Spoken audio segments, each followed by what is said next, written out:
Okay, update on the Chevelle. So yesterday, I took the rear suspension out, most of it. Um, got the springs out and the air shocks and all the associated plumbing that went along with that.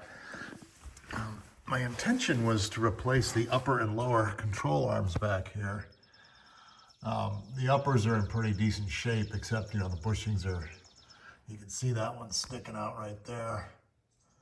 I may go ahead and replace these.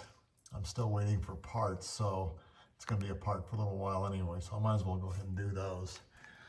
The problem I have with the lowers is that there was a patch applied to the frame at some point, which blocked the access, which would have been here or here, to get to the other side of the bolt that runs through here to keep this on. I mean, these are not in very good shape, and I would really love to replace them, but I got to figure out how I'm going to access that without, boring big holes in the frame again. There were holes there originally, so it certainly could be again, I guess. I don't know. I'm going to have to seek out some advice on that. But I took out the gas tank also, which would normally be right here, and found some rust and, a few other things. But it's not horrible, just kind of surprised. New tank should be here Wednesday or Thursday. So I'll spend today cleaning up that rust and putting in some undercoating, keep it from getting worse.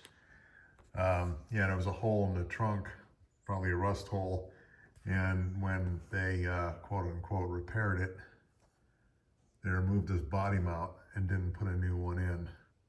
And it's the same thing on the other side, so I'm going to replace those as well. I have a full body mount kit, so I can do the whole thing. It wouldn't be a big deal. Otherwise, I checked the brakes yesterday. They're in pretty good shape. Had one lug nut broken off, which I went ahead and replaced. Pretty easy. Got a little hole right there. It's just, it's underneath the convertible top, so I need to, and I'll patch that from the outside, or maybe I'll do something on the inside. I don't know yet. No rush. So there's the inside of the trunk. Got some sheet metal, do some patching, and then I have some angle iron for anything that's heavy. It's been rusted. It's had some, not perfect patches put in. I mean, these are just sheet metal that was riveted or screwed onto the floor, which, is pretty typical for cars like this. And they're expensive to repair. Welding is an art, and I'm no good at it, but maybe I'll give it a try. I think I'll pull the rest of the interior out today, start working on these seat backs, get these ready to be repainted.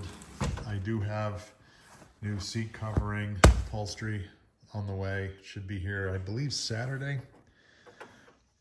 I'll also start working on getting the dash cleaned up. I guess the original owner of this car was a pretty heavy smoker, and with that comes the odors and things that don't ever go away. So, but the floors are pretty good. There's been some patching done. I gotta bolster up that little patch right there, because that's the gas pedal actually snaps onto a couple little balls down there. And that whole thing is a little, I don't know, the pedal pops off, so I may just need to get a new pedal, or maybe I can fix that, I don't know. But I haven't really gotten into that yet, but that's one of the things I definitely need to do before I put the carpet in. The rear seat's okay. There was one little split right there, but I just put some duct tape over it for now. I'm not in a big rush to do anything with that, but eventually we'll have to do something. And door gaps look pretty crappy. That's because it's up on jacks, but that's pretty typical to get that body and frame flex when you do this, so not worried about it. It'll come back around. I've got no complaints about the engine whatsoever. It does need an oil change, which I will take care of once I get it back down on the ground. And so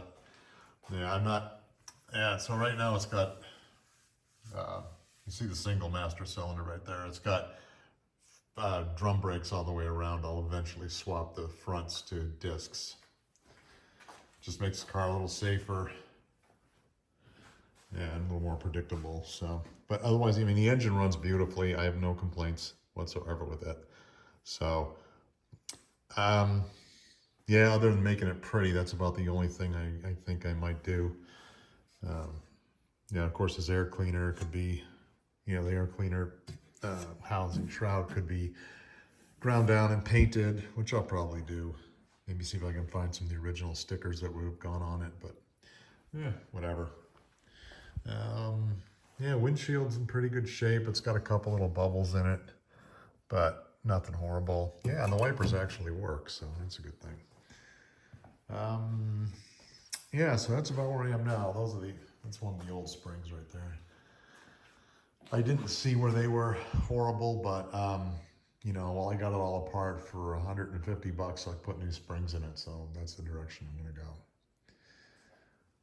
And so you can see here, you can see the contrast between the old paint that was put on the car sometime in the 80s, I believe.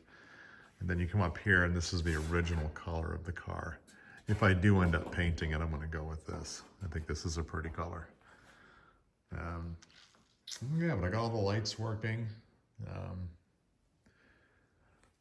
Despite this homemade wiring job, which I'll have to correct eventually.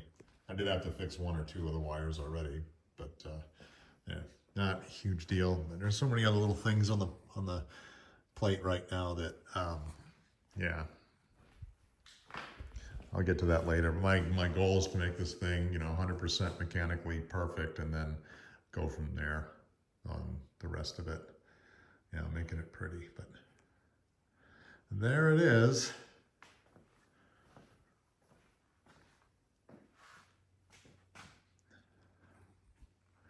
Real Prince, isn't it?